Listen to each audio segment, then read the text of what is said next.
Good evening and welcome to our Smyrna Town Council workshop for April to set our agenda for our May council meeting. Before we move into items for discussion, I'm going to ask Mark Adkins to do our prayer. And Chief Bill, will you do our pledge for us? Sure. You'll stand with us. Let's pray. Father in heaven, Lord, we just come to you again this afternoon, Lord, and just thank you for all the blessings in our lives, the things that you give to us that we take for granted each and every day. Lord, thank you for beautiful weather today, and thank you for a great town that we continue to live in and thrive in. Lord, we just ask a special prayer for the unrest around our country, especially in our campuses around the country, Father, that people will not be harmed or hurt, and civility can find its way in. Lord, we also ask you to continue to watch over locally all of our fire and police protectors, our citizens, and our employees, Father, and just continue to bless us all. Forgive us where we fail you. We ask these things in your name. Amen. Amen. Pledge allegiance to the flag of the United States of America and to the republic for which it stands, one nation, under God, indivisible, with liberty and justice for all. Thanks, Mark. Thanks, Chief. We will now move into our items for discussion. Our first item is approval of the terms of and authorization for the mayor to execute a renewal with Azteca Systems LLC City Works for the building department software.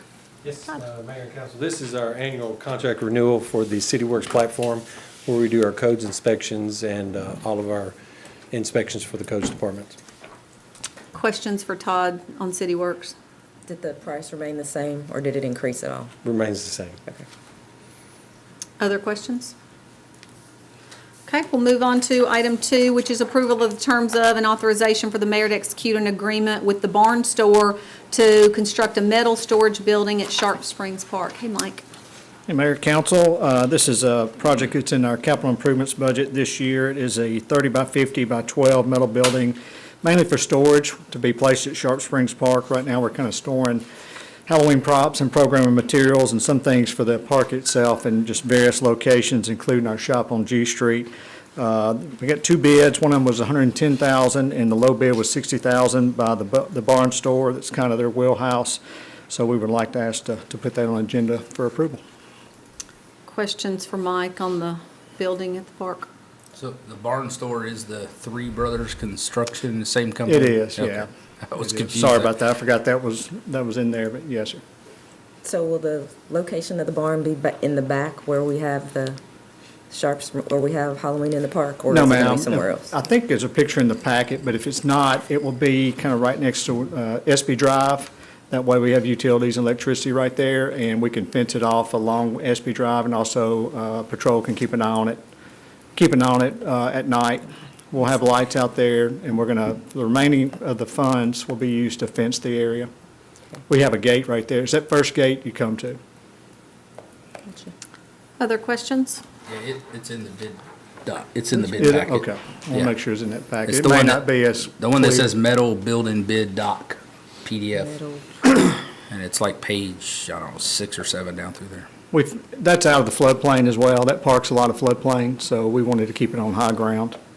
And also, if the staff need to go in and out, they could go in and out the gate without having to open up the whole park. Other questions? Okay, we'll put that on the agenda. Move on Thank to you. item 3, which is approval of the terms of and authorization for the mayor to execute an agreement with NAFCO for the fire department turnout gear. Chief? Mayor, Council, this is a annual bid for our turnout gear. North Alabama agreed to hold their price one more year, and we'd like to ask the council to give the mayor permission to sign the contract, please. Questions on the turnout gear? Okay, we'll put that on the agenda and move on to item 4, which is approval of the terms of and authorization for the mayor to execute change order number 6 and change order number 8 with Cleary Construction for the Jeannie Lane Extension Project. Hey, Hey, Charles. Mayor and Council, change order number 6 is for additional base stone in the roundabout. We use the TDOT standard, and they do not call for it, but the town specification does, so we're making that addition. And change order number 8 is for the additional paving for the commercial property there on the corner of Wolverine, Jeannie, that when we got into the utilities, putting that in placement, we damaged that up there, so just go in there and to replace that. Questions on either of these two change orders? We gonna landscape the middle of the roundabout, or what's? the No, it'd be plans for that? concrete, Just, yes. okay. I know where there's a monument we can move. What about, what's the timeline? Where are we at on completion? We're hopefully running July on getting it open. The main thing is we have 2 poles in that one leg of the roundabout that United has moved theirs, and Middle Tennessee Electric has got their new poles up to be moved to. Just waiting for AT&T. They're supposed to be in here in May, and Comcast haven't gotten a time schedule on them to move their line. So mostly all that, just right there on Wolverine Trail. In the next 2 to 3 weeks, we will be getting base asphalt down on the project, and we'll detour traffic around, and we'll start doing a lot of the curbing down in front of Wendy's and Verizon down that way, and get a lot of that curb work done, and then up around the commercial property on the corner. So you'll start seeing a lot more movement here in the next 2 to 3 weeks once we get the grade base stone down and get the base asphalt down. Thank you. Other questions for Charles? Okay, then we will put that on the agenda and move on to item 5, which is approval of the terms of and authorization for the mayor to execute a contract with S&W Contracting Company LLC for the installation of 7 street lights on the Jeannie Lane Extension project. Yes, Mayor, this is for the new section, putting the street lights in. At the time of bid, we did not have a lighting design to go with the bid, so this is an additional, and it did come out of a utility line item that we had in the budget for this year. Okay. Questions about the streetlights? Did we agree to change the time period? I know that was a question that was asked on the bid. Can it be changed from 60-day completion to It 90? will be. There's going to be, after that was bid, there will be probably a change order coming, so in that it'll be an additional length of time, which will not affect the project timing. Other questions? We'll move on to item 6, which is consideration of a resolution requested by the Tennessee Department of Transportation relative to the Jefferson Pike intersection improvements at Nissan Drive and Sam Ridley Parkway. This is for the addition of putting a double left turn lane from Sam Ridley on to Jefferson. Like I said, we received a carbon reduction program grant in the amount of $1 million for the project. So as part of that, we have to have this resolution for the state and federal funding. Question on the funding for, the resolution for this funding. Charles, not a question about the funding, but can you speak to the stacking ability of those 2 lanes? Will you know that yet?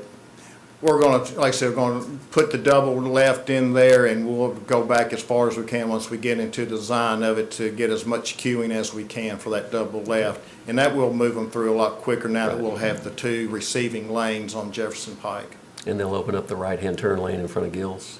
Well, that will be separate. I know it's That- separate, but Yeah, that- that project should start this summer. Okay. But that one could not be part of the carbon reduction grant, so it had to be separate, yeah. is why we Just- did that as for local funding. Just want to make sure we got all the notes. Right.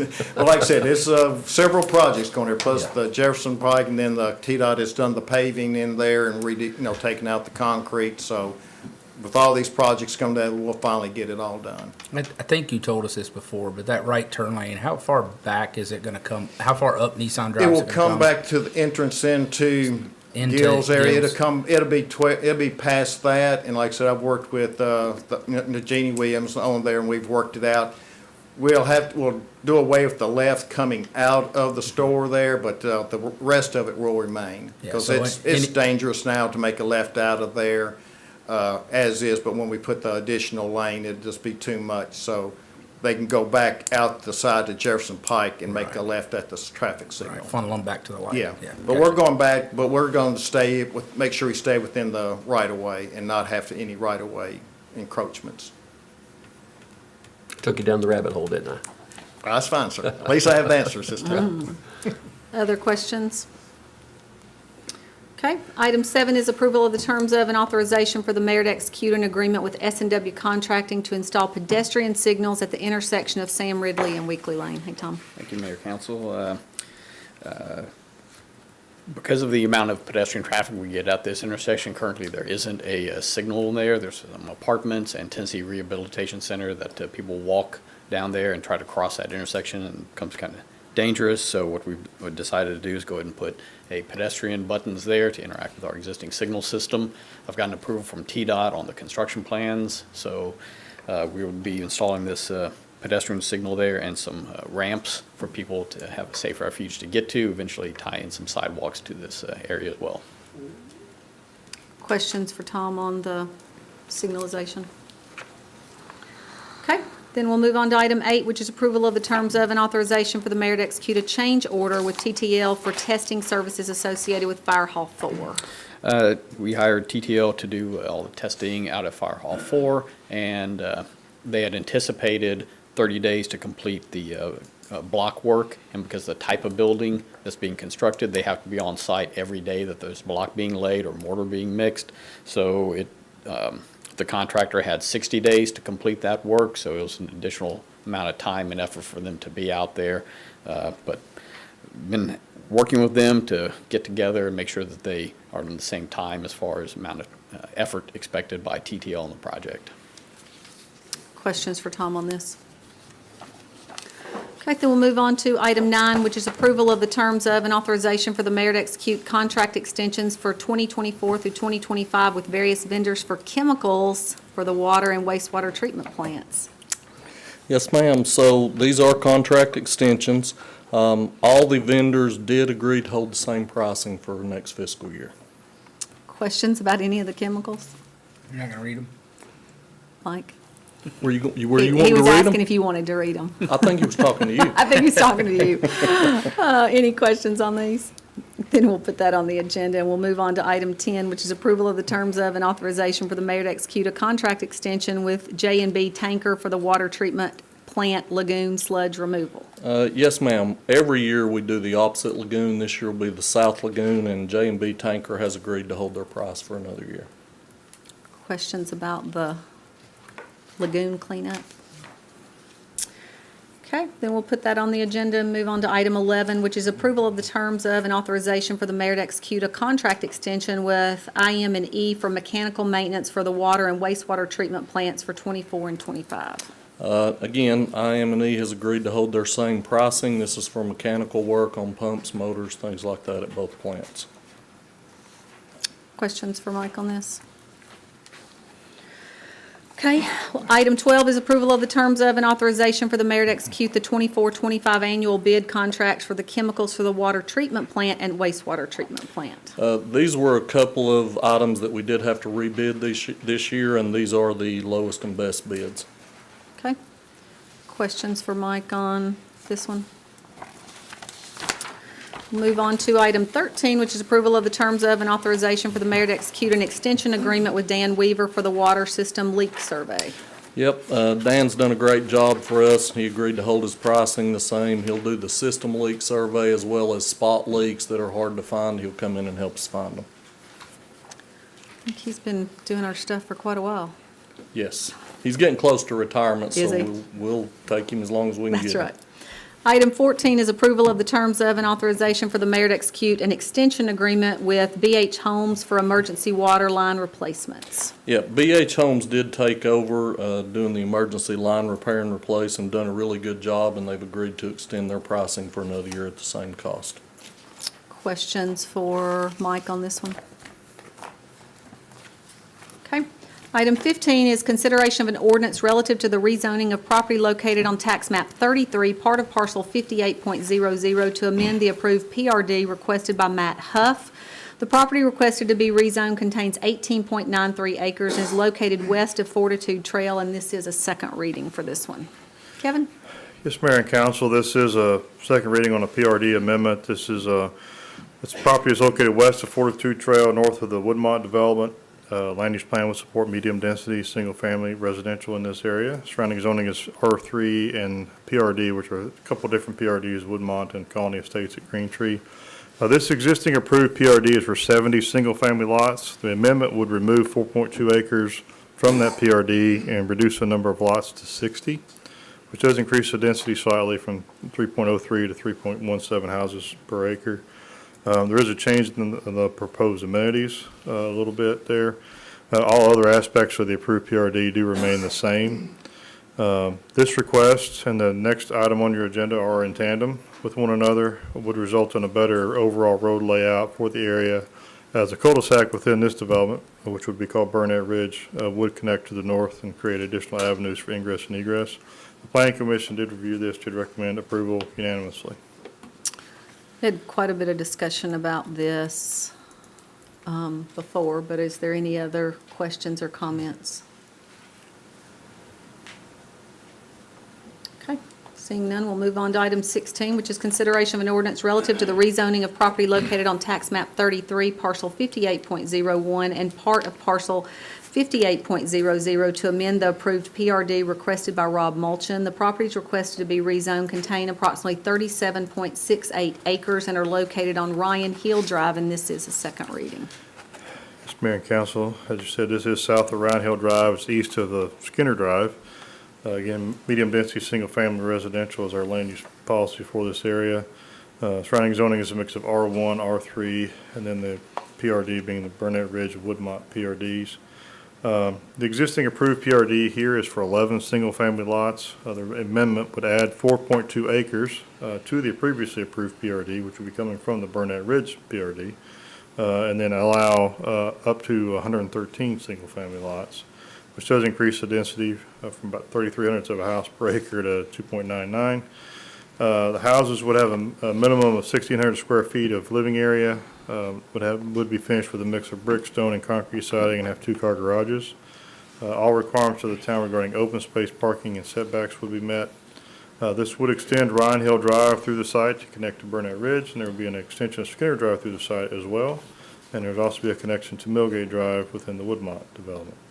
The Planning Commission did review this request, did recommend approval, 6-4, 1 against, and staff would also recommend approval. Questions on this one? Kevin, I'm still intrigued by that sliver of land between the two subdivisions there. To the east side there, Yeah, what is that zoned? zoned R3. Time will tell, won't it? Yeah, it was my understanding that these folks tried to purchase that property to include it within this development, and it was not, they weren't able to make that purchase, so. So the owner of it has nothing to do with any of these other parcels around it? Correct. Yeah, because there's that one spot up there where I guess that'll be Skinner Drive will still, it looks like it could connect up over into Green Tree over there. Yeah, there's Skinner Drive would connect through this development. You would have, that would be the last piece of land to connect the two ends of Skinner Drive together. Yeah, since it's cut off, there's no other access on the right side, is there? No, there is. Okay. Skinner Drive actually steps. Would go straight through Yes, potentially? it would go straight through there, yes. Gotcha.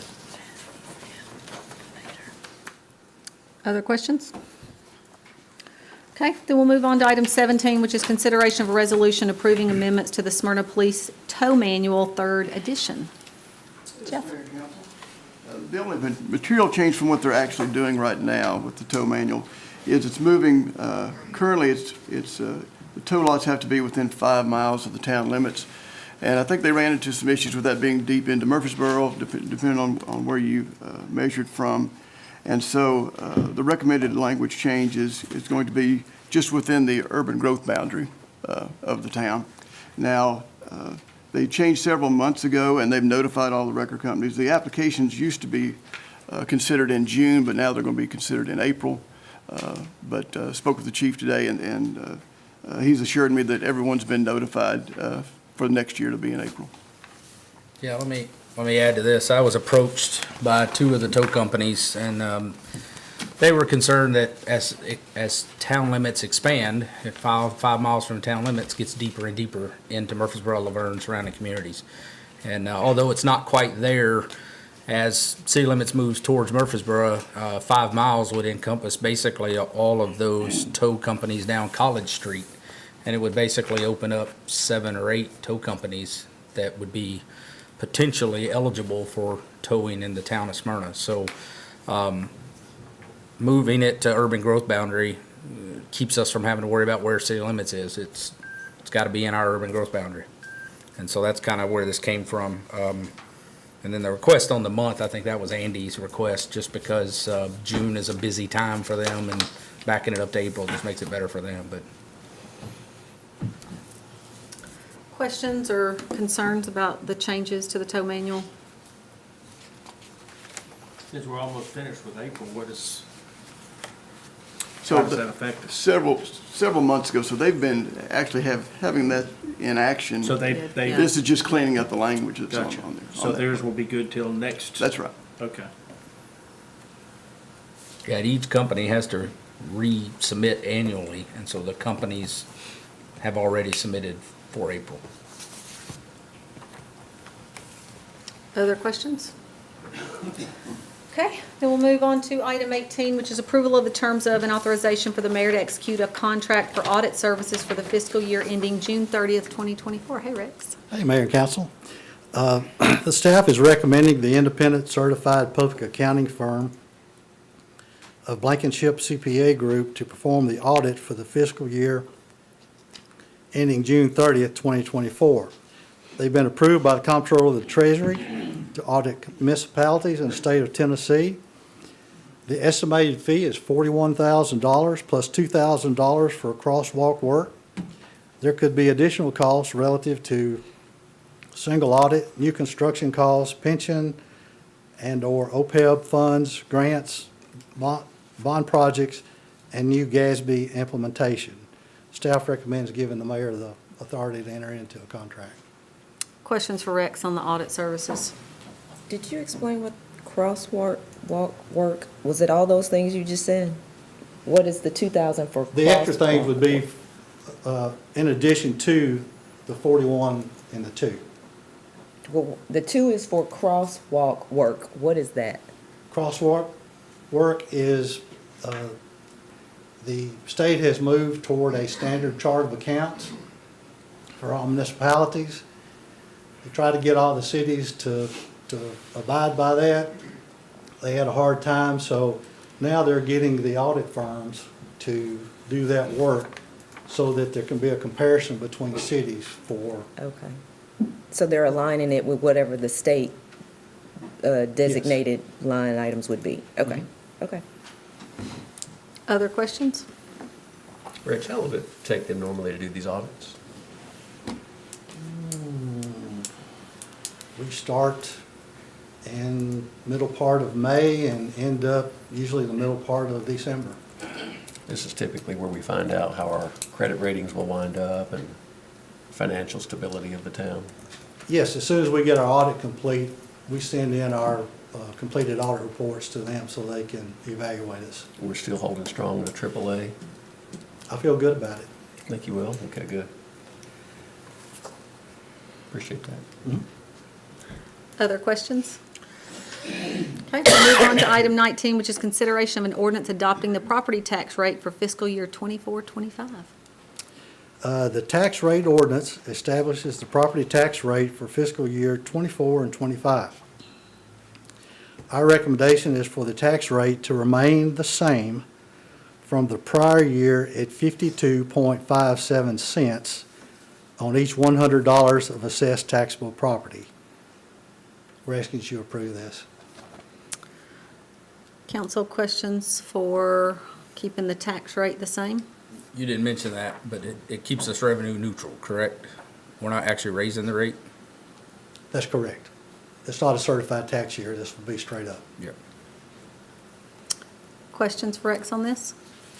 Rex, just I guess a quick question. If there's property reassessments, how does that affect going forward? In other words, if something's assessed and reverses in value, I know we're in an inflationary market, that could happen. How does that affect the tax rate on a property? Well, generally speaking, it's every 4 years that there's a reassessment for everybody. Right. Are you asking in between? Yeah, I guess I am. They would have to go to the property assessor. Would they not have to request that?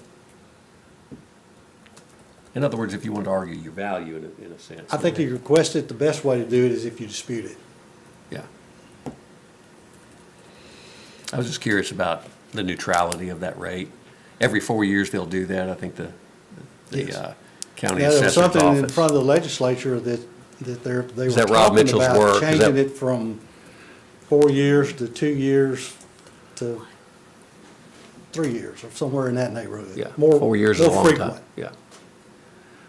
That's Rob Mitchell's work at the assessor's office. That's correct. Other questions?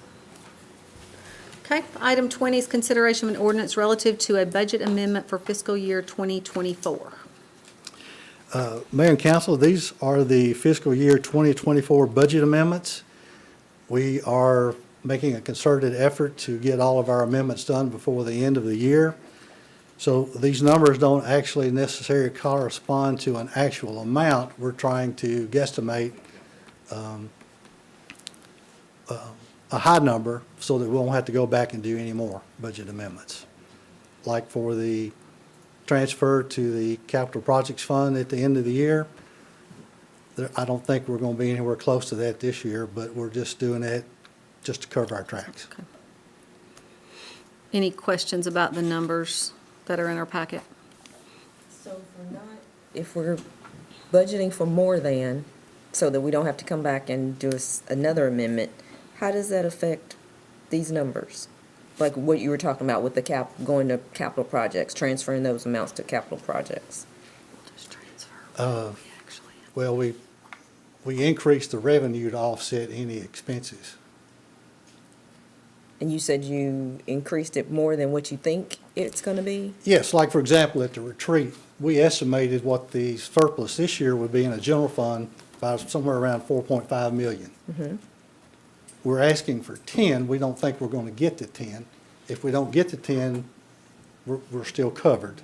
Okay, It doesn't affect our actual numbers in any way. okay, that's what I was wanting to understand. Okay. Other questions? Okay, we'll move on to item 21, consideration of an ordinance adopting the budget for the fiscal year 24-25. Sierra and Rex, I guess you're on. Close. The ordinance and summary budget for fiscal year 24-25 are submitted for your consideration. The detailed budget is in the retreat book. I have attached a changes from retreat to first read spreadsheet for your convenience. It details the budget changes from what was presented at the retreat. And if you would go to the general fund, under the expenses category, the last 4 items have no effect on the budget, but I respectfully request that we delay this. We need more time to work through this on the budget. Okay. Questions for Rex on that?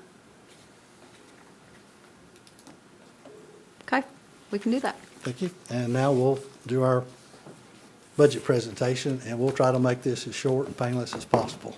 Have you been practicing? All year long. I think it's important that our citizens see what a great budget we have, and you guys have been working really hard along with administration and each one of our departments, and we appreciate and we're excited about the budget that you all presented to us at the retreat. So I think the citizens will be happy to see it as well.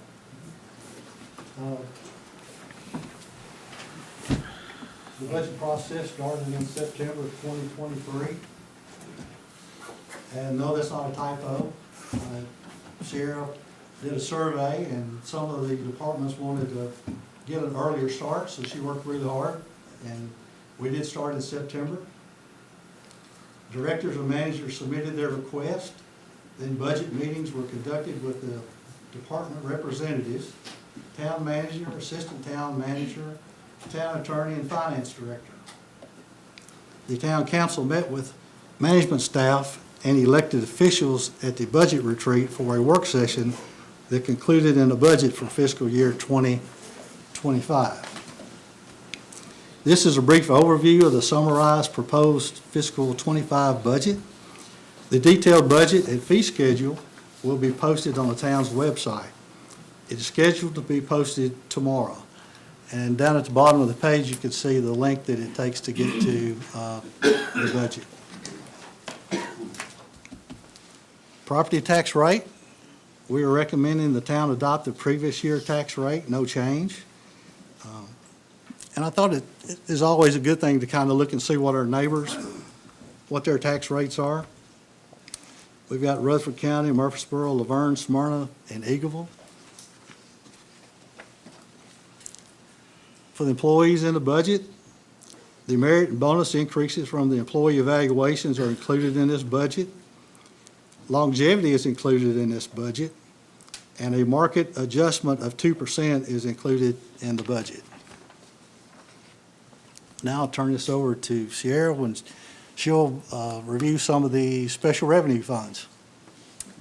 Okay, so the special revenue funds are special because the revenue that comes in is restricted. We can only spend it on certain things. The format of these slides going forward is going to be the first column is audited actual figures. The second column is what finance estimates through various calculations. And the last column is what we are asking you to approve. So in State Street Aid, we are looking to get approved a surplus or a deficit of $122,000. This is a fund that we kind of save up and spend out of. That balance of $220,000 is still pretty strong. In the drug fund, we are asking for a surplus of $19,000. Again, the fund balance of $580, very strong. Impact fee is definitely an account where we save and then spend. We are looking at strong fund balances at the bottom by category, public safety, parks, and roads. This will help us pay for capital projects in the future.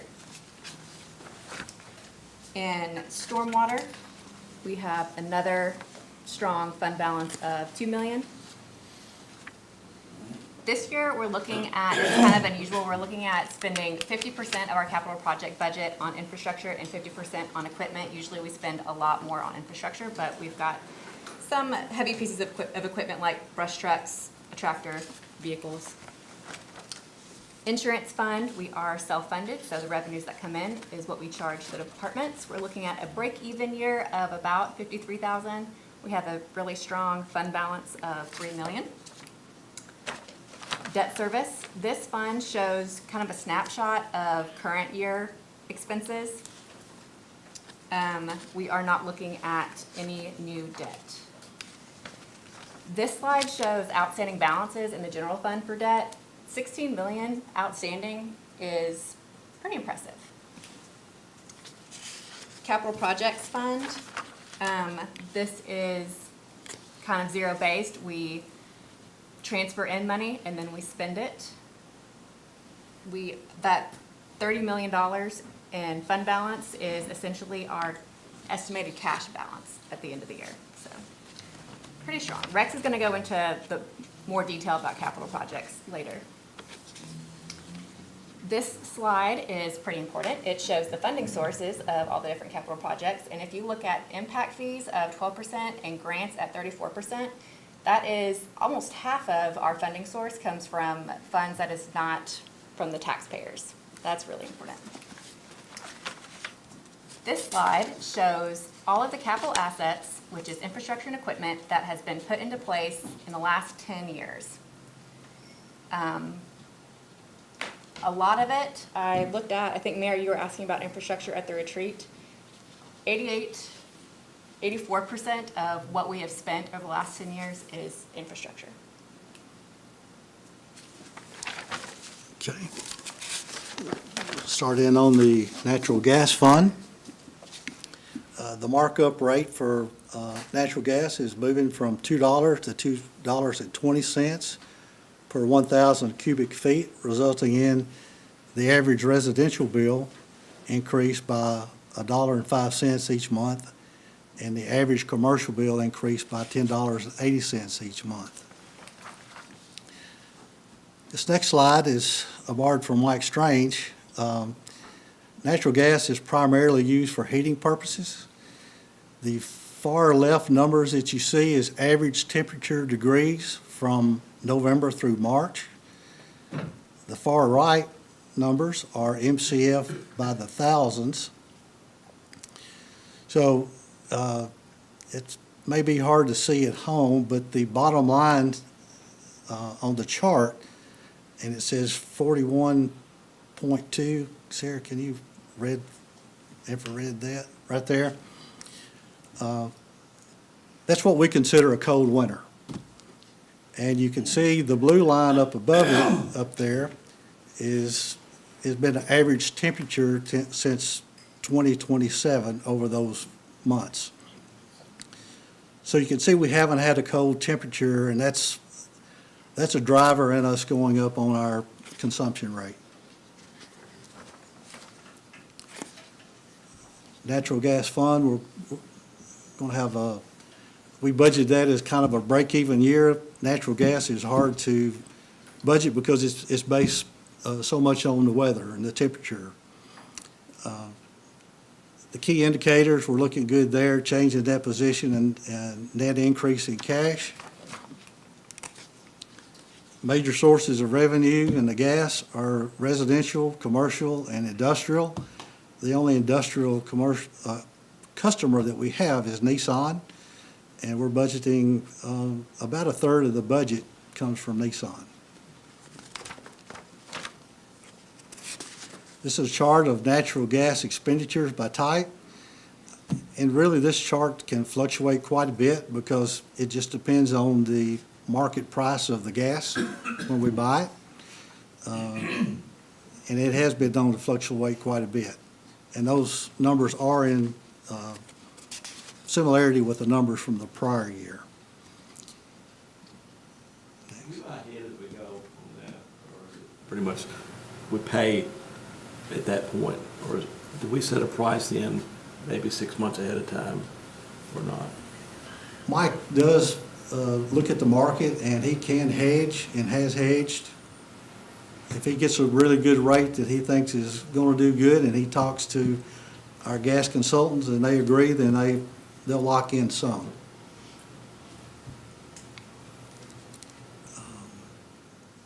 Capital projects in the gas. Construction contract for extension of gas mains and services. Fall Creek Basin Line extension, and that's going to be from I-840 and Jefferson Pike along Mona Road up to Bill France Boulevard, and a mini excavator. And as you see from the next slide, most of that is infrastructure. Water and Sewer Fund, we're proposing a 4% increase in water rates and 6% increase in sewer rates. The average increase for a residential customer equals $3.22 each month. Of that, water at $1.04 and sewer by $2.18. We're asking for 3 new full-time employees, an inventory clerk and 2 leak technicians at that cost of $222,000. The Water and Sewer Fund operating income, we're estimating that to be $5.4 million, which is kind of in line with what it's been. Key indicators at the bottom, those are looking positive too, so water fund's in good shape. Major sources of revenue, water sales, 13 million, wastewater fees, 12 million, 12.1. And this year, what's kind of pushing up the revenue totals is the grant revenue, and that's from the ARPA grant that was sent to the state, and then we had to apply for the grant, and we were awarded $3.9 million.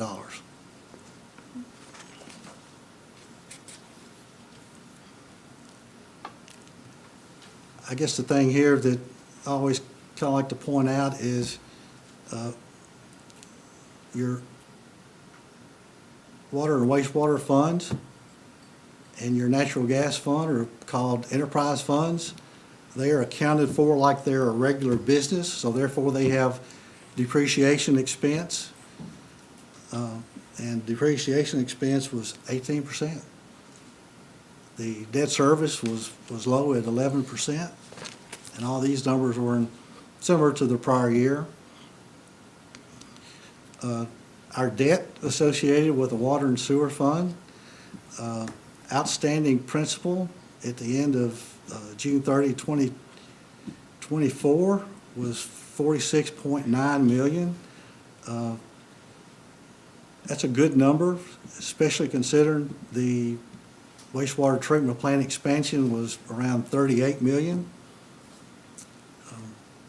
And the town anticipates adding a little over $1 million in new debt through the state revolving loan fund program this year. Capital projects, infiltration and inflow into the sewer system from Jefferson Street to Tank Street plus Oak Street is a little over $4.8 million. Linwood project design and right-of-way, a little bit over $1 million, and that's what we're taking debt out on.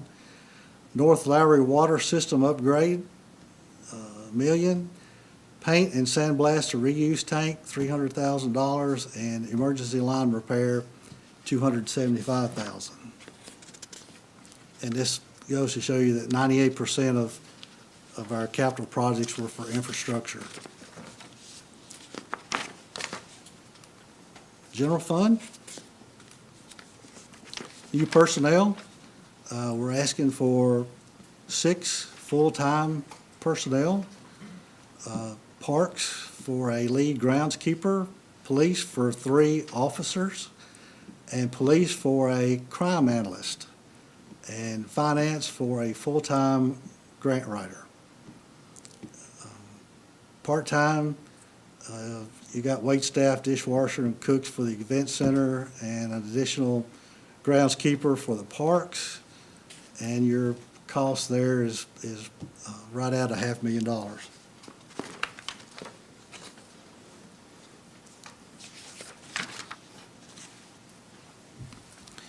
General fund, we'll skip down to the surplus. This is another break-even type year for us in the general fund. I guess for me, the thing that's most impressive is our debt service payment from the general fund is only $230,540. That's really, really low, and it'll jump out on the upcoming slide.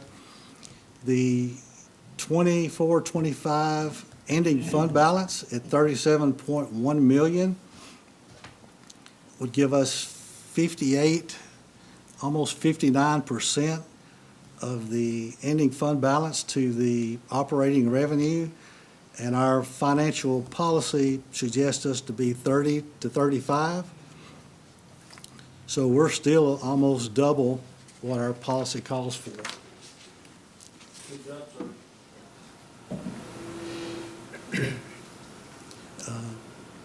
Top 10 sources of revenue, you can see sales tax is number 1 and number 3. Property taxes is our second leading source of revenue. And those 10 account for 85% of the total general fund revenues.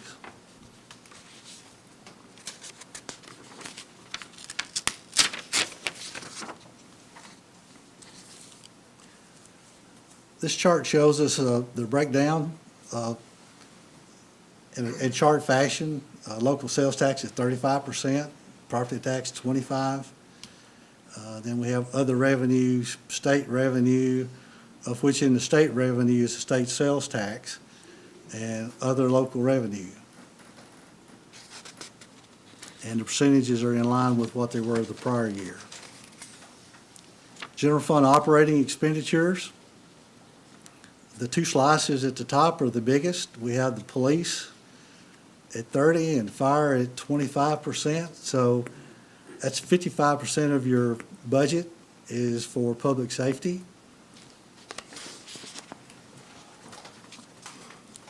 General fund expenditures by type, almost 69% is personnel cost. And the one I'm really excited about is debt service is 0.4%. And you got to look hard to find that on there. So we're really proud of that. That's something the citizens should be proud of also.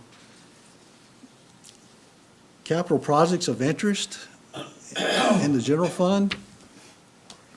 Completion of Fire Station Number 4 on Jefferson Pike, $9.3 million. Sam Ridley at Old Nashville Highway intersection improvements, almost $4 million. Cedarstone tennis and pickleball courts, $1.6 million. Rocky Fork and Almoville Road improvements, $1.6 million. And Rock Springs Road sidewalks, $1.5 million. The Intelligent Transportation System phases 3, 4, and 5, we have budgeted at $1.5 million. There's a fire apparatus there for $1.4 million. Enid Springs Road improvements, $1.2 million, and Front Street traffic calming is $750,000. I think what's so important about that is the funding sources for the majority of those when you look at that. I was thinking this chart might show that. If you back up, Sierra? Back up, sir. Yeah. How many of those on the right say grant? I think that's huge. Well, and impact fees too. Yeah. Impact fees are paying a lot of their way. Yeah. It's how we're keeping the property taxes pretty low. Thanks.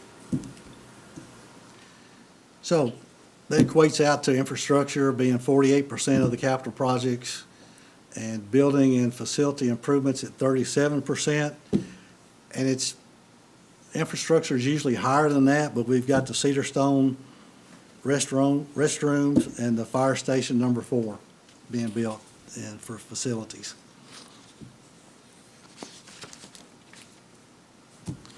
Health, welfare, and culture, or what most of us call the nonprofits. Most of these are the same entities and the same amounts, except for Linebaugh Library and the Rutherford County Emergency Management Agency. We decided to leave Linebaugh flat. That is flat for what we gave them this year, but we gave them 2 payments. We gave them $416 and then an additional $6,300. So together, we gave them $423. And so it is flat, even though it looks like it's an increase.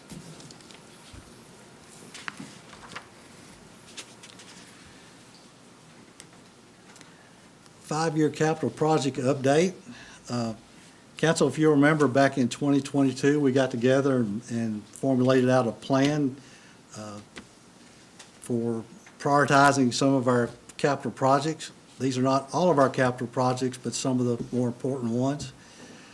Road improvements west of I-24, construct a new fire station and Cedarstone Park.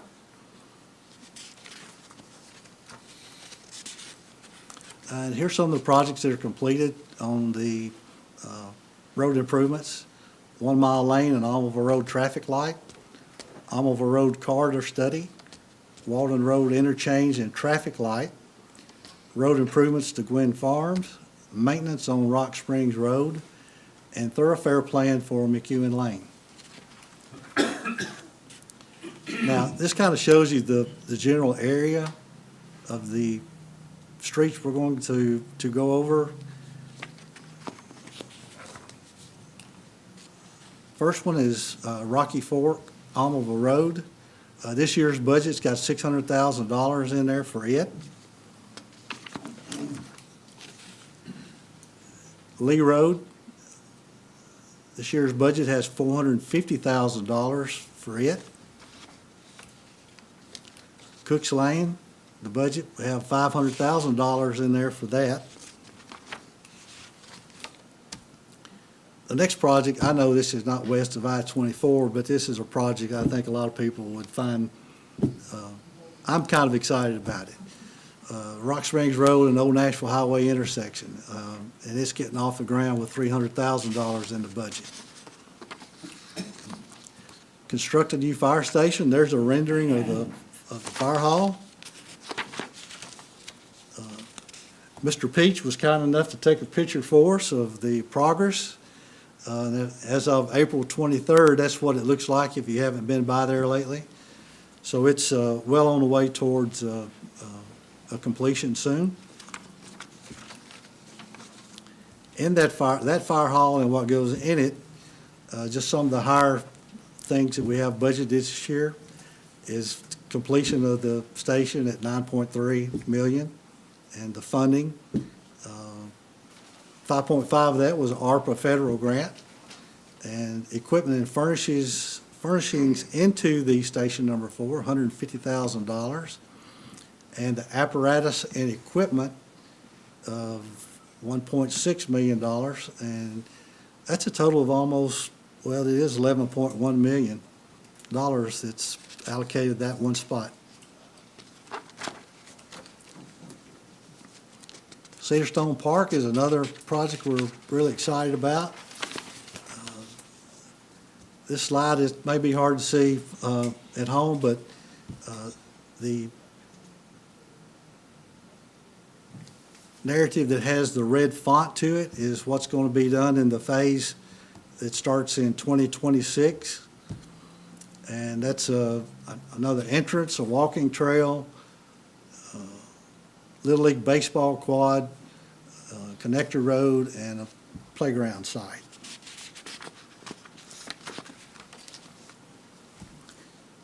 So in 2024, we spent almost $600,000 on the restrooms between the playground and tennis courts at Cedar Stone Park.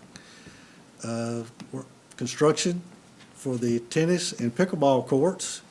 You can see we've got almost $1.6 million in there for those courts. And the scope of what I just talked about starts in fiscal year 2026 and 27, and that's all the items that I mentioned on the previous slide.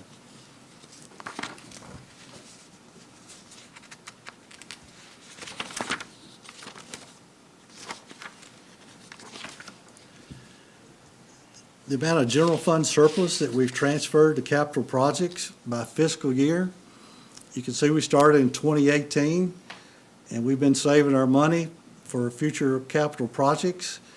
And since 2018, we have transferred in $42.4 million into that capital projects and that's how we're able to pay for a lot of projects with cash.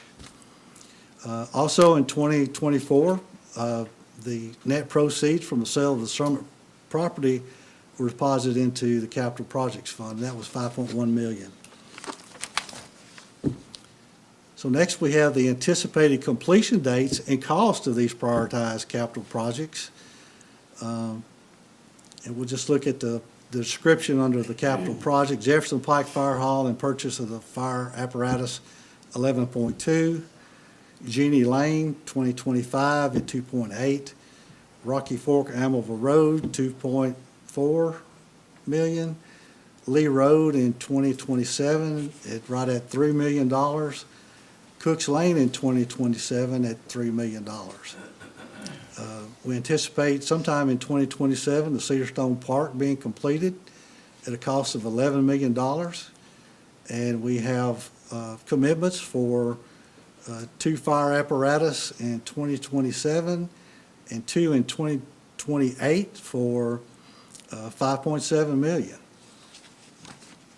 And we anticipate being able to pay for all of these in cash.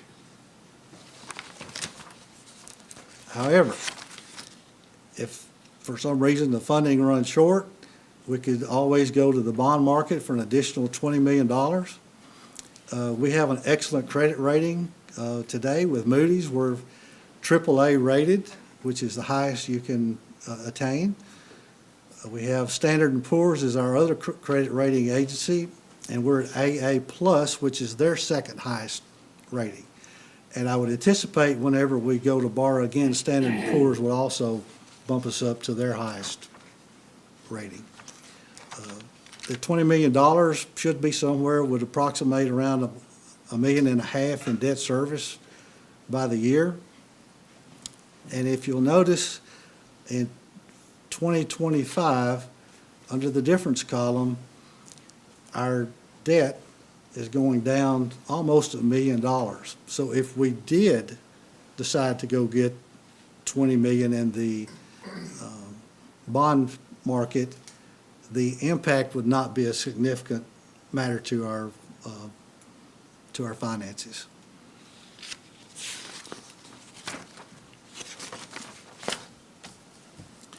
This is a draft document, and we anticipate changes prior to the second reading. Thanks to all the department representatives, Brian Hercules, Todd Spearman, and Jeff Peach for their input. And a big thanks to Sierra here, Lowry, and the finance department for all of their work. They all contributed a lot to getting this budget out and making it what it is. And with that, any questions? Council, questions for Rex or Sierra? Rex, I just want to say thank you again for all the hard work you and the department heads and administration all put in. You make it our job easy as council.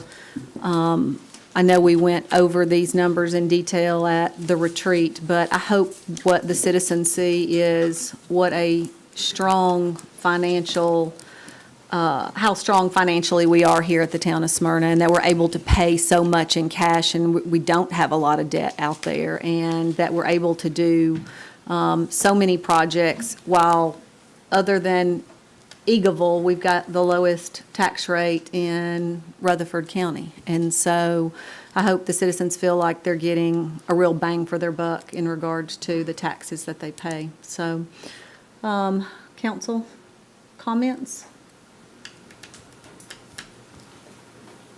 I'd like to thank you for your commitment to fiscal responsibility, which is key to what we do here, and it's probably our biggest charge to our citizens is being fiscally responsible. Agreed. Anything else? Okay, thanks you guys, y'all did great. Item 22 is approval of the Town of Smyrna classification and compensation plan for the fiscal year 24-25. Hey, Jeff. Mayor, Council, in conjunction with a budget presentation, we also submit the class plan each year for your approval. And so that you've got presented before you is our classification compensation plan for the fiscal year 24-25. This plan does set the pay range for each of our job titles, which just says the minimum and the maximum for each of those job positions. I submit that for your approval. Jeff on this. I know this is something we work really hard at making sure we've got right. So, nothing for Jeff? Okay. Jeff. Then we will move on to item 23, which is discussion with Director of HR relative to the initiating a search for the town manager. Throughout the last week and a half, Jeff has been forwarding on to us items that he's gotten, so I hope you've had an opportunity to look through these. But I've asked Jeff to put a presentation together for us of options that we have in regards to a search for a new town manager. So Jeff, at this point, I'll turn it over to you. Okay. I'm not sure how this works. I haven't done a presentation on this before. All right, here we go. All right, so talk a little bit about some options that you as a council have for filling this vacancy. There's three options. Option one is using an outside search firm. Option two would be using the Human Resources Department. And what I was hoping was a third option does not look like it's going to be an option. I reached out to MTAS to see what kind of support they could give to us. Unfortunately, they're really short-staffed right now with some turnover, and they really weren't able to provide any options for us. So we really have two options. So I'll talk about option one first, which is using an outside executive search firm. What are some reasons why that might be a good idea? You know, obviously these firms specialize in working with local governments. They're very knowledgeable. Most of the staff that are doing the recruiting have been in public service. They've been city managers. They've been directors. They've got a lot of experience in the public sector. Another reason is they're very experienced in recruiting and filling city manager positions. Several of the folks that submitted proposals to us One in particular has filled 26 city manager positions in the last 4 years, just in the southeast. So this is what they do. The third reason I've got up there is they've got access to a network of potential qualified candidates nationwide. So they have their own databases, they have their own networks, they have their own connections. They can get the word out very well. They'll also actively source candidates from appropriate search region. So they'll cold call people, they'll shake the bushes, try to get people, find out who might be interested. And then another reason is they'll handle the recruitment process from start to finish. And I got a slide just in a minute that kind of details what all they're going to do. But they'll handle it from the very beginning to the very end. And then the cost for this is about $25,000. And pretty much everybody that sent a proposal in was within $1,000 of each other as far as these services are concerned. So talk a little bit about what that process would look like if you used an outside search firm. There's kind of 4 phases. The first phase is the discovery phase, and that's where the firm will come and meet with stakeholders, council members, directors. They're going to try to figure out, what are the goals for the city, what are some of the major local issues or concerns, what are the desirable qualities, the leadership style, the training and experience that you're looking for in a candidate. They'll build a portfolio, brochure that goes out that really will tell candidates this is what you'll expect in Smyrna, what you're looking for. The second phase is the recruitment phase. They'll do a national search, but they'll have some sensitivity to candidates with local and regional qualifications. So if you want to stay in the southeast, you can tell them, hey, stay in the southeast and recruit from that area. They'll also leverage existing contacts, candidate lists, applicant databases, their LinkedIn networks to reach out to candidates. And then they'll make every effort to make sure that you've got a diverse candidate pool to work with. The third phase is the screening phase. That's where the company will review resumes and applications. They'll do some candidate screening. They'll do phone interviews, virtual interviews with candidates to try to get a short list that you guys can look at. And then they'll send you information. You'll choose who your top 5 to 7 candidates are, and then they'll move on to the final phase, which is the interview phase. And that's where they will help with scheduling interviews for the finalists.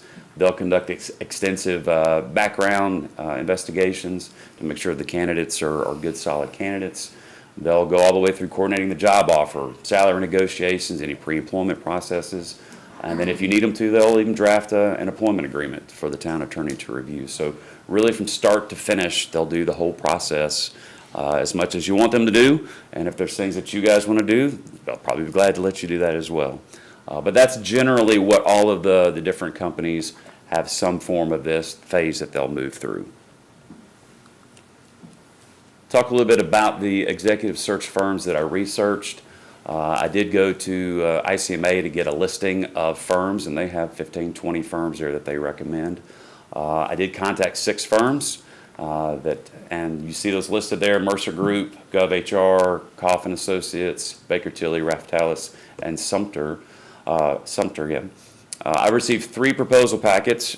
Actually, I received one late today, so I got 4 proposal packets and 1 email proposal. All of them are similarly priced around that $25,000 mark. I reviewed the proposals. I met virtually with 3 of the firms, and then I contacted clients of similar size to Smyrna that were listed on their client list to kind of gauge how they felt about them. Pretty much all the feedback was positive from all the different vendors. So if you chose to go this route, I think you'd probably be pleased with pretty much any of these vendors, to put it that way. A couple of notes I will mention, because they were local recruits. Mercer Group filled the City of Cleveland city manager job in 2016. That city manager is still there, so I guess they did a pretty good job. Then GovHR filled the City of Oak Ridge city manager job in 2023. So those are some of the ones that did some of the local stuff.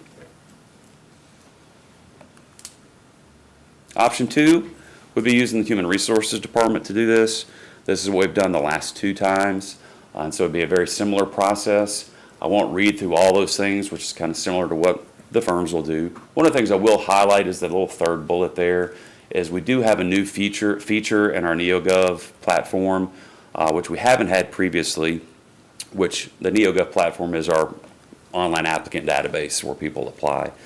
We actually have a feature now starting as soon as we want to implement it, it's in the budget for next year, that we can actually send targeted emails to anybody that's ever applied, not just for a City of Smyrna position, but anywhere in the governmentjobs.com platform. So if anybody's applied for a city manager job anywhere else in the country, we could send them an email that says, hey, we've got a posting available. So it really helped us recruit a little bit better than perhaps in the past. But all the other things will be very similar to the process that we did last time. I kind of gave an estimated cost, and this is really rough, because really it's just staff time, posting expenses. It's still going to take up quite a bit of our time to do this, of about $10,000. Any questions? On the cost, and it's been a while since I've dealt with it, but used to be like if you used a recruiting firm, they would charge a percentage of the first year's salary. So in this particular case, it's strictly the 24 or 25, correct? Correct. Okay. Do we have a timeline from, if we went with an outside firm, from the inception of the program to the interview phase? What are we looking at there? And then tell me what we're looking at if we did it internally. Sure. So you're looking at around 90 to 100 days from all the different firms to post the job, go through all those 4 phases that we talked about to where you've made a job offer. Now, depending on if the candidate is employed and they have to give a month's notice, then actually you're tacking on a little bit more time to that 90 days. So anywhere from 90 to 120 days, depending on how long somebody's got to give notice. So if you've got somebody that's currently unemployed, then 90 days, 100 days, be a pretty quick fill. If somebody had to give ample notice, you're looking at a little bit longer. The process would be pretty close to that if we do it internally. Maybe a little bit quicker, but probably not a whole lot quicker. So not much difference if we do it internally. Do you feel like in option one, it's more specialized as far as identifying and getting to, I guess, Broader audience. yeah, broader audience and the specialization of, what I was heard, these are the type of jobs they focus on? Yeah, so option one is going to give you, I mean, I feel confident that we can assist with this process. But yes, option one, these are people that do this every single day. Like I said, one of the companies that did 26 city manager searches since 2020. So they do this very often. So one of the nice things that they'll have is they'll have connections, because obviously they've interviewed tons of people for these 26 jobs. So now they've got however many interviews they did for 26 jobs. They did 10 interviews. That's 260 people they've got information on that they could send out and try to recruit from. So it'll be easier for them to recruit a pool of candidates perhaps than it will be for us internally. Other questions? Probably last question. Much like when we go out to bid on contracts, we look at different assets, attributes, of course, pricing and whatnot. Have you looked at it from the perspective of, here's our top 1, 2, 3 recruitment firms if we were to go in that direction as far as being able to do something similar in that regard? So and when I talk to the firms, like I said, I got good feedback from all of the clients that work with them. The one that I probably would lean towards would be Mercer Group, just because they've done so much in the southeastern area. They're the company that's done 26 city manager searches just in the southeast area and since 2020. GovHR, big company nationwide, they've done about 14 in the southeast in that same time frame. Baker Tilly's done about 12 city manager searches in the southeast since 2020. Coffin Associates, it's a Gallagher company. Gallagher is the company we use for our benefits consulting, so I'm familiar with them. But Coffin Associates is a company that they acquired that's primarily, most of their book of business has been in California, not so much in the southeast. Sumter, I just got their proposal like at 3 o'clock today, so I really haven't had to spend a whole lot of time diving through that. And Raftellus is out of Cincinnati, Ohio, and they did not submit a proposal yet. So if I were to rank them or give you the top 3, it would probably be Mercer Group, GovHR, and Coffin Associates. Did you have a follow-up, Tim? I was going to Nope, follow you. I'm good. So Would any of these companies actually come out and speak with us before they were hired? Yes. Okay. Yeah, well, before they were hired? I mean, Before they were hired. possibly, or either that or a virtual meeting where they could do that. I don't see why they wouldn't be able to do that. Okay. Other questions?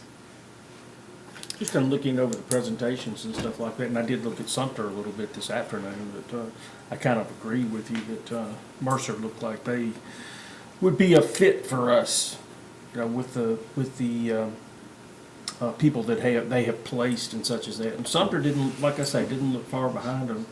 And Cough kind of scared me because it was almost all California and Southern California, and I really didn't see anything that was outside of California that they listed. But So, Go ahead. do you have a question? Or you No, I was just moving gonna, I on? was gonna see if you know what? I didn't know if you were about to ask a No, I was question or gonna move ask to if something somebody had any else. other questions. Okay. With regards to the company that has placed the 26, did you ask them how many are still located in those positions that they've placed? I or don't, did I you- don't know that information. Okay. But I do know about Cleveland. That's the one I did try to get in touch with, and that person is still there. That was since So one thing I didn't mention that I think is important 2016. is that all of these firms have what they call a guarantee, which means if you were to hire a city manager that quit 6 months in, they would perform these services again at no charge for up to a year. So basically, if somebody left within the first year, they would do this again without any additional fees other than posting fees and travel fees, those types of things. But their actual services, they would do for free. Other questions or comments?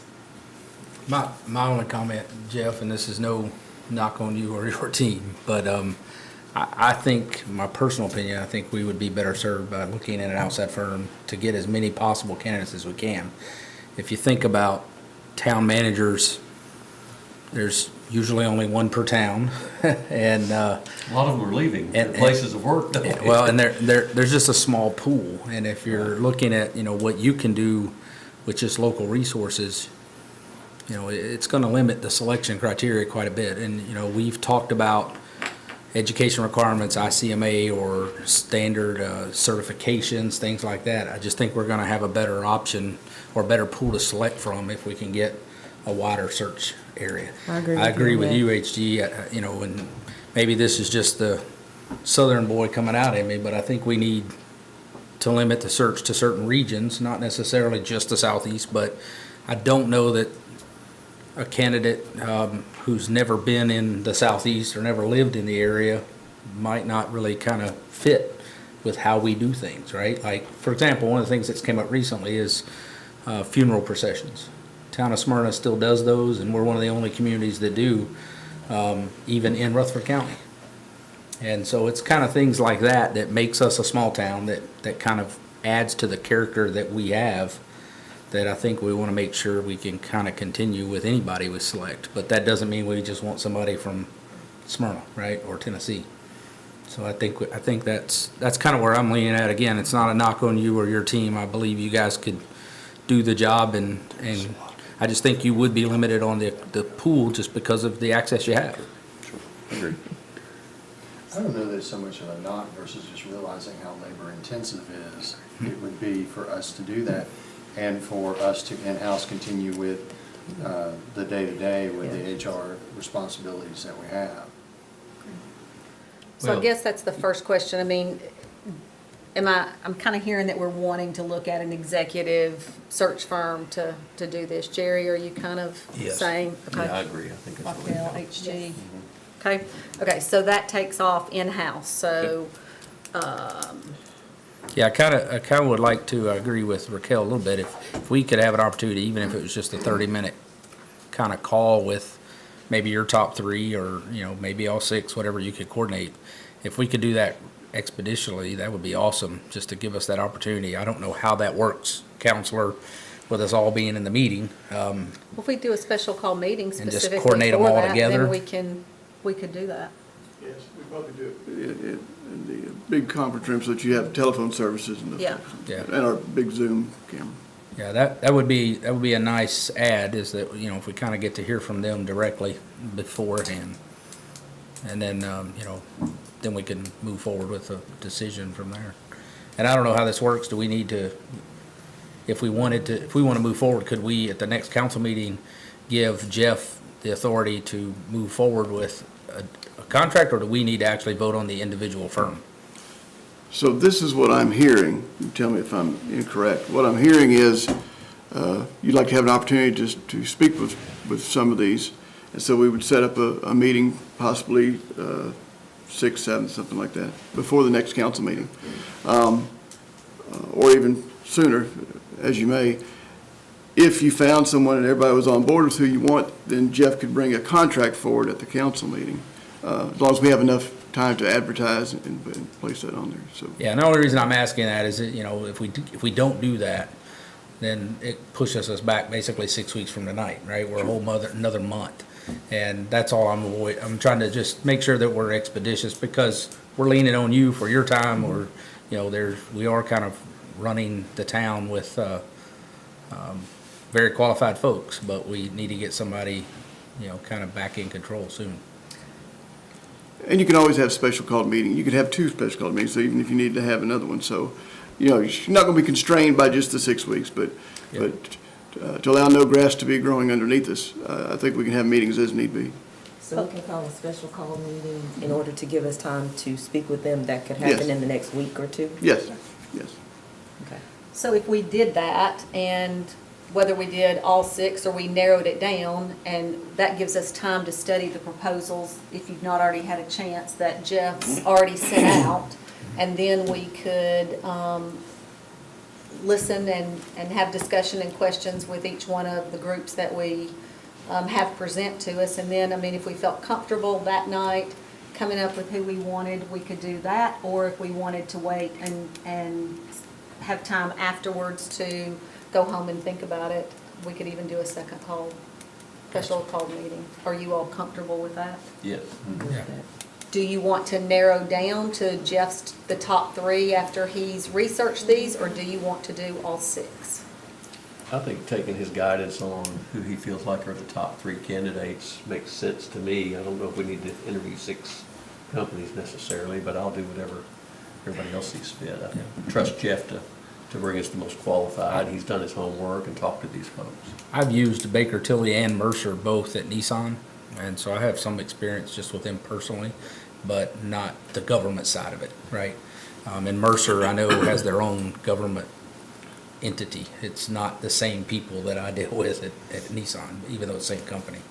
But I trust you, you know, all of these firms are reputable national firms, so I trust Jeff's judgment, but whatever everybody else wants to do, I'm good. Cherry? Yeah, I'm good with that too. With him just choosing the top 3? Yes. Okay. 3. Aisha? I'm good. Raquel? Will I be able to ask you questions before you choose your top 3 once Yeah, I've that's looked at fine. all Yeah, these? That's fine. Because I still may have some questions once I review their proposals. Yeah, that's fine. Okay. Okay. Cool. So, while we're doing it, while we're all together, can we go ahead and look at dates? So, Jeff, advertising wise, when would be the earliest that we could have a special call meeting? Yeah, let me pull up my calendar here. March 25th. So realistically, probably first or second. Probably Okay. first, we could have time to get it in there by the 1st. Okay. What do y'all look like on the 1st? No for you? Okay. What about the 2nd? We're talking during the day or evening? We don't have a time. Can we do it by Zoom, or we have to be there? If we do it by Zoom, there's certain things that we need to do to make sure that citizens can join in as well, so there's. No, he means can a council member do it by Can I do Zoom? it by Zoom? That's what I'm talking about. So that if we have an electronic meeting like that, there's certain things that the state requires. I think he's just talking about him being gone. I know. Yeah, but that's what he means, even Okay. with him. The only reason I Okay, so- asked is I'm not in town next week, and that was. Okay, when are you back? Friday afternoon or Saturday. Okay, so what does Monday, the 6th look like? Good. What? Yeah, I was just gonna say, Yeah. he could observe, he just couldn't be part of the meeting if he did that week, but it's fine. But 6 is fine. What's the 6th look like for everybody? I'm good during You the good? day. During the day? Every- Could I'm everybody good. do it during the day? I'm good except for 2 to 3 PM on the 6th. Do it in the Okay. morning. Could we, how long do you think we'll need? Probably 30 minutes affirm would probably be enough, so you're talking an hour We- and a half, 2 hours? I was thinking 2 hours, an hour, 30 minutes for each firm, plus 30 minutes for discussion at least, so probably 2 hours at least. So should we block off 3 just to be I think safe? that would be safe. Okay, so, Jeff, we have special census meeting that day At 10:30? no, I have it at 9:30. I mean, 9:30, sorry. Yeah. I'm in Eastern time. So, you said you've got to be gone at 3? 2 to 3. Oh, 2 to 3, so, And I can take that call here, I just have to take a virtual call. so could we do 10:30? You think we'll be done by 10:30? Yes. Think we'll be done by 10? No? Probably. I think so. Is that a yes? Okay. Yeah. So is 10 work for everybody? So 10 to 1 on Monday, the 6th?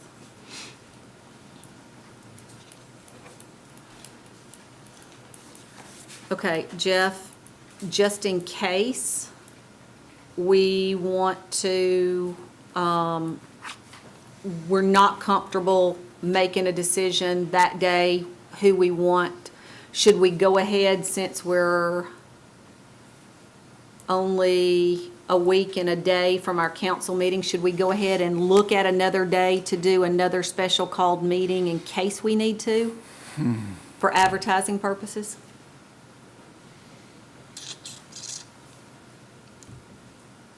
It's gonna run you tight before the 14th. But what I would. In what way do you mean? What I would recommend is you look at the 6th, and then if you don't feel that comfortable, we can always have a special called meeting after the council meeting, like that same week or however you want to do it, just for the purpose of voting for that firm, if you felt like you didn't have enough information before the 14th. But wouldn't we still have But to? here's my concern about that. So if we've not made a decision on the 6th, we can't give Jeff any direction at that point as to what to bring us on the 14th. That's what I'm saying. You would have to go past the 14th, but you could still have a special called meeting to approve an agreement at any time after that. It's going to be very, But let's say we go that route, then we're going to have a special called meeting to give him direction as to who we want to use. Then we'll have to have another special call because he won't have or can you have the contracts? I've already got agreements. I think most of those proposals had agreements in them Okay. already, so we're probably ready to roll on most Okay, of those. on that. Okay.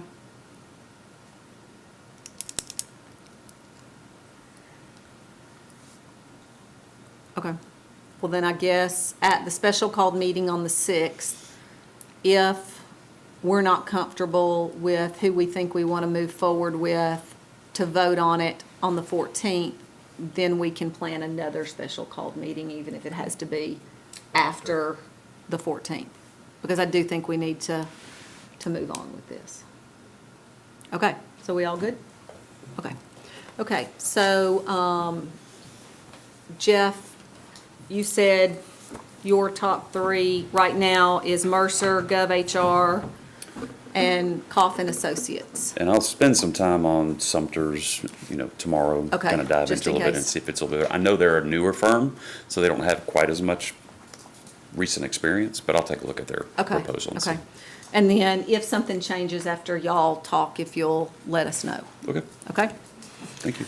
Okay, any other questions for Jeff on the search, or any other comments anybody wants to make? Okay, we'll move on to item 4, which is appointment of an interim town manager. before the council could actually vote on an interim town manager, Jeff Peach was the only other employee that reports directly to the town council. And so until we actually could have the meeting, Jeff was appointed as the interim town manager until we could get together.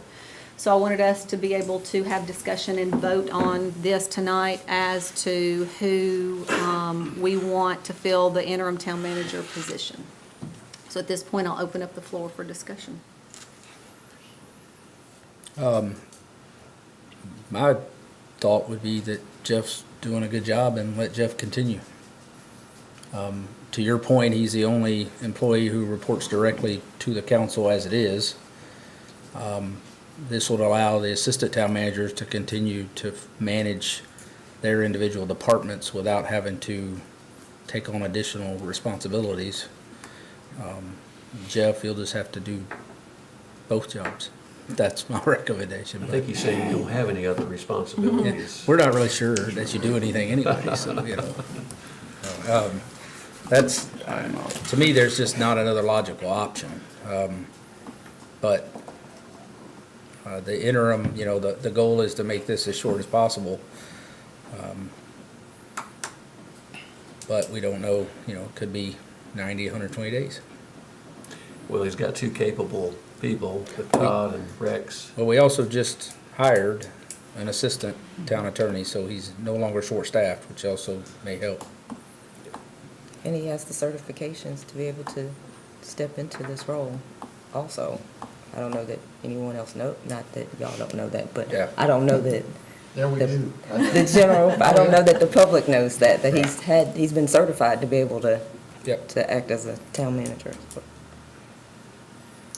Well, and I think some people may not realize each assistant town manager and the town manager have split each one of the departments. And so if one of the assistant town managers comes in, they're going to have their departments as well as the town manager's departments as well. So I think this allows each department to continue reporting to who they've been reporting to, and I just think it would make it a nice, smooth transition, so.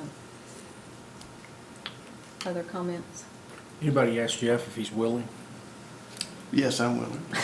Thank you. That was nice of you. Yes, somebody just. So any other discussion on that? Then do I have a motion? I'll make a motion to appoint Jeff Peach as the interim town manager. Okay, I have a motion, and we have a second? Yes. Discussion? All in favor say aye. Aye. Any opposed? Congratulations, Jeff. Thank you, I appreciate your confidence. Okay, anything under other tonight? Casey? Jeff? Okay. Todd, anything tonight? Rex? Oh, I'm done. You're done? Chief? Chief?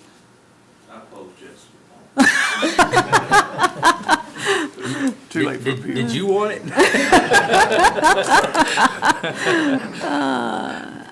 Mike Moss? No, ma'am, I'm good, thank you.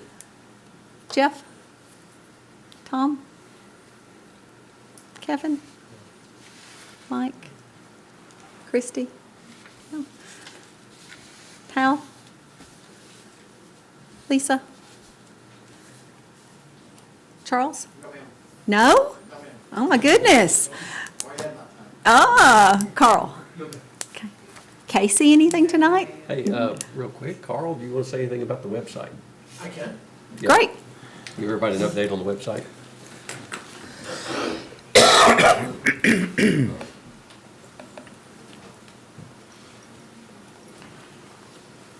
Good evening, Mayor Council. Would like to let everybody know that we have launched a new town website. It has been a tremendous amount of work by a lot of people. Heather and I have kind of led this charge, and I think we've come up with a really good website for the town as we move to the future. There will be some growing pains with this, so we ask for people's patience as we continue to refine that, but there's like over 600 different pages and of course multiple pages within that. So there was a lot of content, so we've gotten I think most of it right, and if we find a few things along the way, we'll get those fixed as quickly as possible. But if anybody has anything they notice, please just send us an email, and we'll be glad to take a look at it. Great. Looks good. I've been on there, and very user-friendly. Appreciate it. Okay. Jeff? Yes, just a few things. We received a nice letter from a citizen that had taken the RAD self-defense class at the police department, and had some really good things to say. They said that she was genuinely impressed with Captain Bobby Gibson, Officer Rebecca Ronan, Bobby Cash, Michael Potts, and Detective Jason Anderson. And she just appreciated having that, and encourages any other folks that would like to learn self-defense, especially women, to contact the police department for that. Great. I believe I have a slide. You have a slide? Yeah. All right. We inherited the love where you live. I think you've already had to do something with that already too, haven't you? Yes, I have. We have answered several calls this week. I did want to mention, though, I was talking to Tom, and just so that you know, Public Works oversees the Adopt a Roadway and Adopt a Stream programs. They have 7 organizations that are part of the Adopt a Roadway, and they pick up trash 4 times a year alongside the various roadways. There's 6 schools that are part of Adopt a Stream that pick up trash in Stewart Creek, Rock Springs Branch, and Olive Branch. And these groups were recently recognized at our SWAC meeting. But we appreciate those organizations and those individuals that join in to help pick up a litter. Is that it? That is all. Raquel? I expected you to have more, actually. I have a slide. So April 27th, from 1 to 3:30, there will be a disc golf workshop with the Middle Tennessee Disc Golf Association. The cost is $2. It will be held at the Sharp Springs Park in Shelter E. The free discs are included. Registration is suggested through Community Pass. That is register.capturepoint.com. Type type Smyrna, Tennessee as your choice, your community of choice, Please contact Mike Kraft at townofsmyrna.org for more information. And then I actually have a personal note. My daughter will be graduating from MTSU on May the 3rd, or I would have waited until we were here for council meeting, but I didn't want to miss this opportunity to say congratulations to her. She's actually already has a job offer. Yay me. And MTSU is graduating on May the 3rd, which is actually a Friday, as well as May the 4th. And so I would like to say congratulations to all of the graduates coming from MTSU. And that's all I have, Mayor. HG? I have a slide. It really kind of plays off or along with Jeff and the Love Where You Live. But what we see there on the slide is Earth Day cleanup volunteers, and in honor of Earth Day 2024, town personnel recently picked up trash and debris at Lee Victory Park, Mapleview Cemetery, and Lowry Street. We love where we live. You know, and if you think about it, most of these people probably pick up trash every day. And, you know, they are very appreciated throughout the year, along with Earth Day also.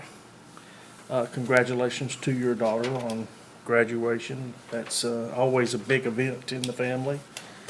And when the student becomes a member of society and stops taking money out of mama's pocket and puts money of her own in the workforce, it's much better thing. She's actually graduating early, age 20. No kidding. Yeah. Very good. And outside of that, basically, you know, we saw tonight in the budget what a great percentage of our revenue that comes from local sales tax.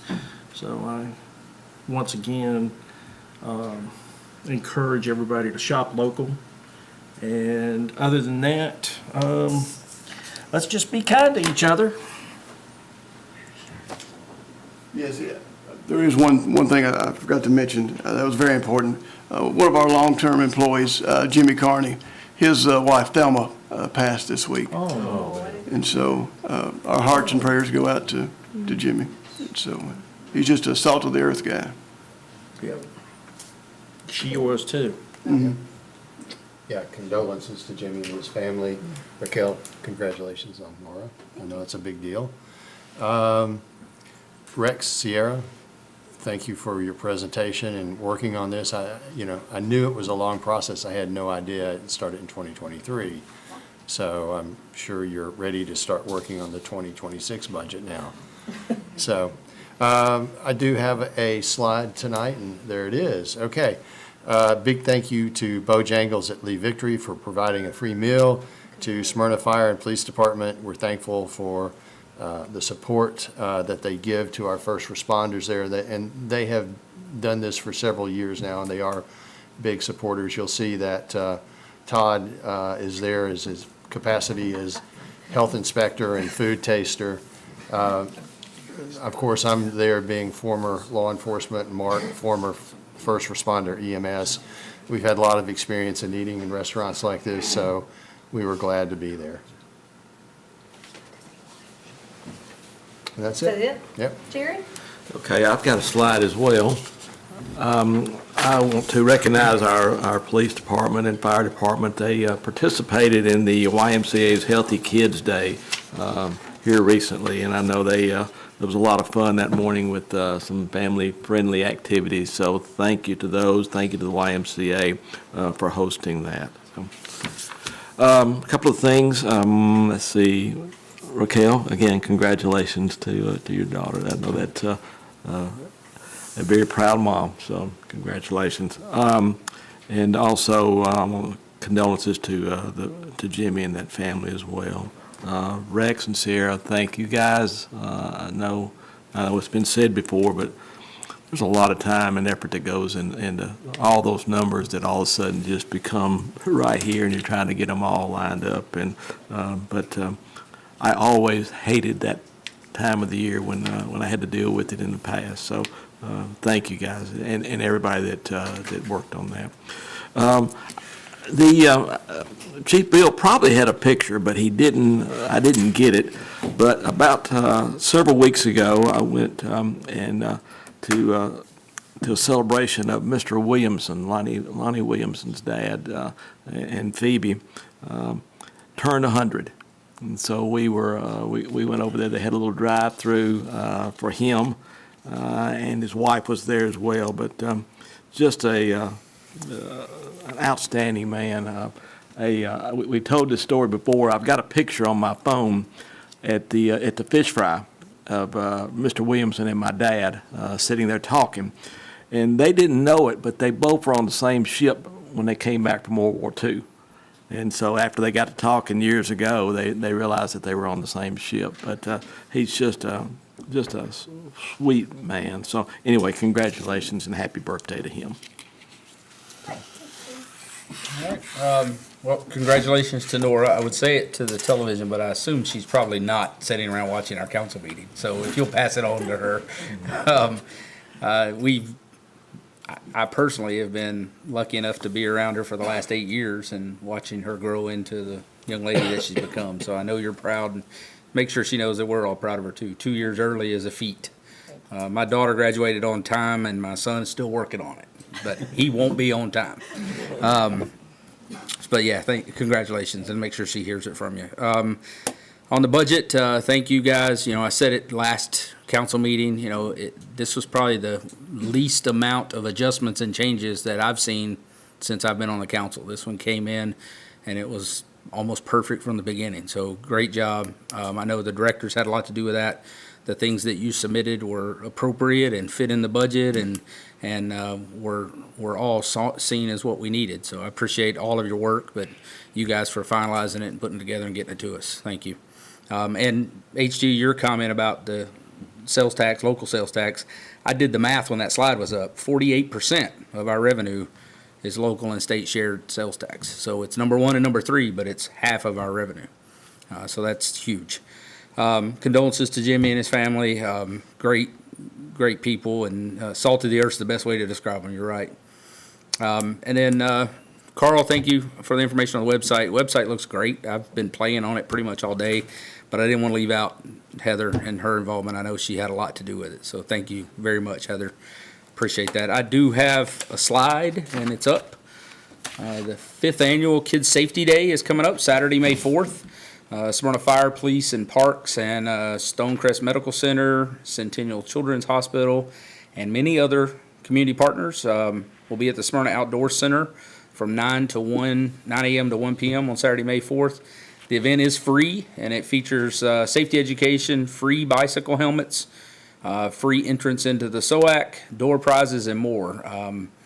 The SOAC, we have the indoor rock climbing. We have lots of educational activities going on there. Stranger danger, I think, is what's going on right now. Animal and bicycles, fire, guns, safety, and a lot more. So make time to come down to the SOAC. If you haven't had an opportunity to get involved in things that are going on at the SOAC, it's a great opportunity to come in, see what it's about, find out what all is available for your kids for the upcoming summer. We probably have, 3 or 4 weeks of school left, so those kiddos are going to be home and looking for something to do, and the SOAC is a great place for them to be. So Saturday, May 4th, 9 a.m. to 1 p.m. That's all I've got. Same direction, Sierra and your whole staff. Teamwork, thank you guys for pouring into that and having the budget ready for us. It goes to show really what you guys do behind the scenes when we look at these numbers and we see really how fiscally responsible this town is.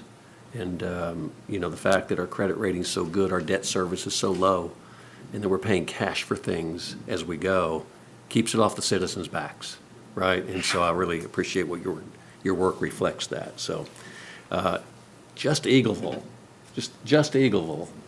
is lower than us in Rutherford County. And so I'm proud of that. Congratulations to Nora for her graduation. And I know you have something coming up as well. You've been nominated for the Athena Award. And that luncheon is going to be when I'm not here. But I want to congratulate you and wish you well on hopefully being the candidate that wins that award. You're very deserving of it. So Thelma Carney was a sweetheart. So Jimmy, I know he's probably for a while now been seeing Thelma decline. But Jimmy, our hearts and prayers are with you, and continue to think about you as the near future goes on, and prayers for your family. I have some slides as well, starting with this one. Registration is now open for swimming lessons at the Smyrna Splashtown Swimming Pool. The sessions are Monday through Friday from 8 a.m. to 8:45 a.m.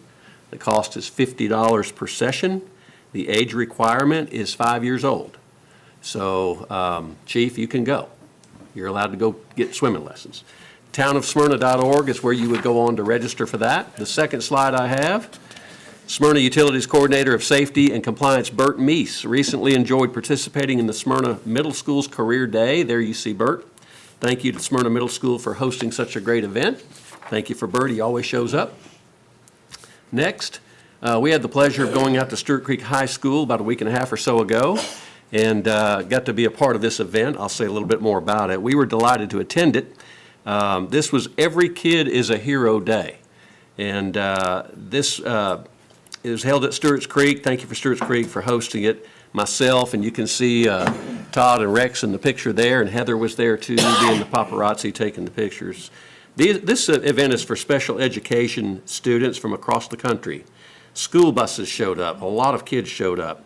They traveled there where they enjoyed a festive atmosphere with a band, cheerleaders, superhero music, and games. Every Kid is a Hero is put on to let every child, special education child that was in attendance, they got a bag of goodies. You see the bag there. And there's actually a cartoonist that manufactures each child's special favorite hero cartoon, and they get that comic book. And so it's really kind of cool what they do. And those kids had a ball. That place was packed, and we had a good time celebrating with them.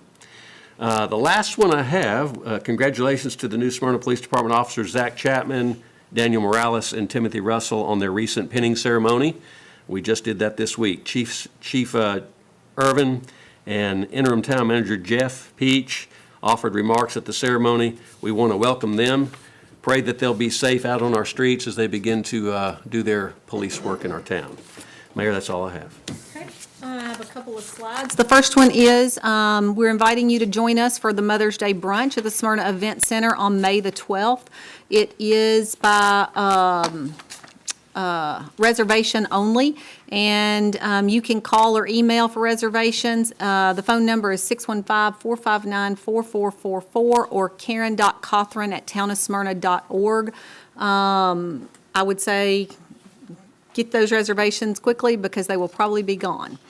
The key on that one is the prime rib carving station will be back. Yes, So- yes. Next is the National DEA Drug Take Back Day is Saturday, April 27th.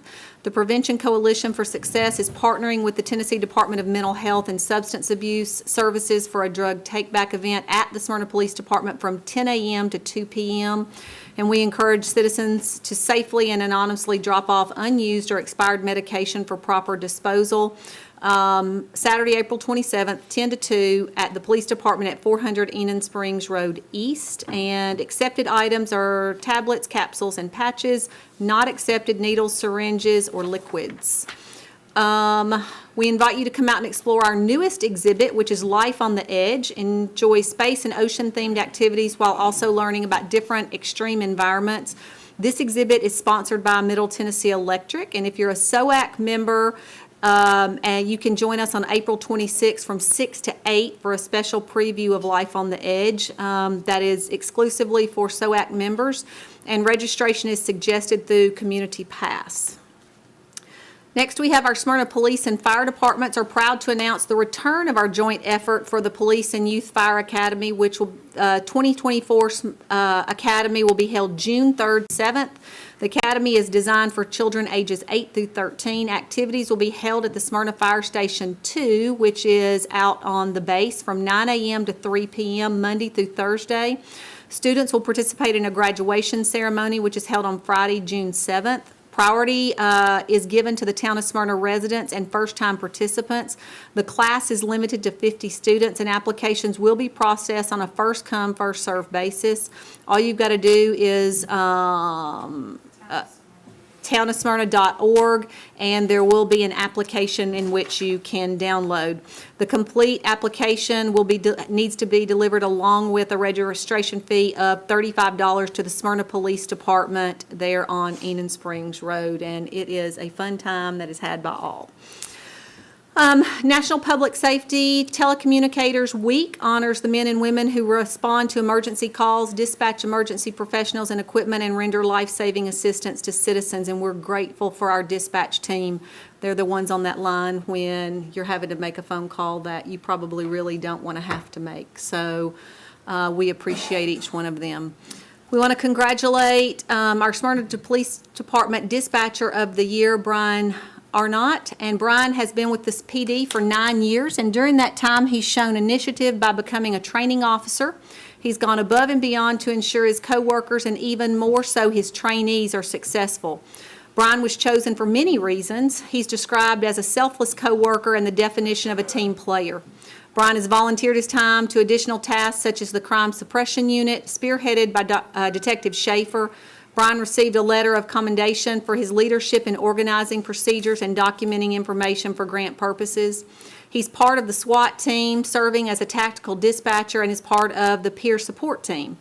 Brian further took initiative by seeking out training opportunities. He completed the FBI Basic Crisis Negotiations course in August, and on short notice volunteered to attend a 2-day class in East Tennessee in February. He's also completed many virtual academy courses during his free time, focusing on ethics, leadership, and better communication. Our department and town have been made better by his dedication and spirit. So congratulations to Brian, our Smyrna Police Department Dispatcher of the Year. There is one more slide that I think Steve's going to take. Yep, on Tuesday, we were able to I think all the council was there. We were able to participate in the topping out ceremony for the new fire hall on Jefferson Pike. Topping out is is a tradition where the last beam is placed in the roof. It signals the halfway point of the build, and it's traditionally signed by appropriate parties and then placed in place. In our case, we have the wall, and the picture that you see there was signed by a couple of dozen people, all of the council, the engineers, the design team, the build team. Ryan and Mike Hollingshead were on hand for their contribution of the 2 acres that it's sitting on. So it was signed permanently on that wall. It'll be right as you walk in the fire hall going forward. Also, the flag that you see hanging there was raised and will fly over the site through the rest of construction. And then there's also, not in the pictures, is a It's behind Tim's right head. up there on the left. There's also an evergreen tree is placed, also to honor the occasion. That tree will be moved and planted directly outside the main door and become permanent fixture of the fire hall going forward. So we are at the halfway point, and it is definitely a really nice building, very cool to see. We were all able to kind of walk through and see what all it's got. There's that bay, that honestly the pictures don't do it justice. It's huge. So it's a really nice building, and it's about what they say, a 40 to 50 year building. So this is not something that happens very often. So it's pretty big deal. And Chief, we've got to order the Tonka trucks to go in it now. Well, they're ordered. Yeah. Congratulations to Nora. It's nice to have another MTSU alum here, so congratulations to her. Also, at our next meeting, we're going to be announcing the winners of the Jeff Coos Scholarship, and let me tell you, that was tough choosing those 3 individuals. We had 20 applicants, and they were all so deserving. So hopefully they'll be able to be on hand to receive their scholarship. So, council, anything else? If there's nothing else, we're adjourned. Okey dokey.